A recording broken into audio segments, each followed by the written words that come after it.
The etymology of nation. Nation derives from the Latin word natus, meaning born, originated, or begotten. So before we talk about nation, we actually have to discuss nationality. And that's defined currently as a people having a common origin, tradition, and language, and capable of forming or actually constituting a nation state. And secondarily, an ethnic group constituting one element of a larger unit, such as a nation. So nation had traditionally more to do with the people and land of your origin, not necessarily a political entity. That is a more recent sense of the word that developed with the formation of nation states.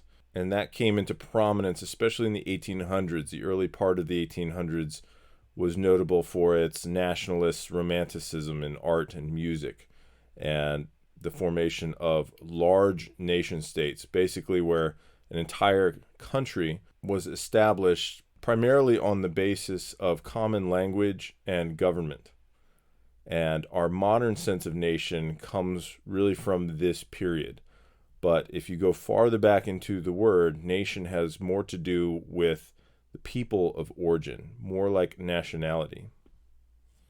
And you can still see this nowadays in certain places, like when discussing First Nation people or Native Americans, like the Blackfeet Nation or the Sioux Nation.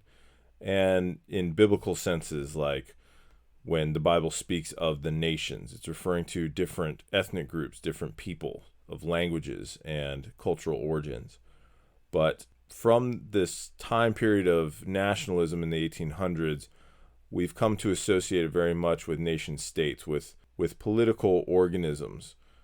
And so we have our modern definition of nation as one, a community of people composed of one or more nationalities and possessing a more or less defined territory and government. So notice that nationality is no longer considered commonly to be the defining aspect of nation, but rather a geographic area defined by territory and government. And secondarily, a territorial division containing a body of people of one or more nationalities and usually characterized by relatively large size and independent status. So that is the modern sense of nation as it's typically used, but this is somewhat distinct from the more traditional sense. So if you're discussing questions of nation, nationhood, nationalism, things like this, it's important to clarify precisely what you mean by nation and what the sense of nation is that you're discussing.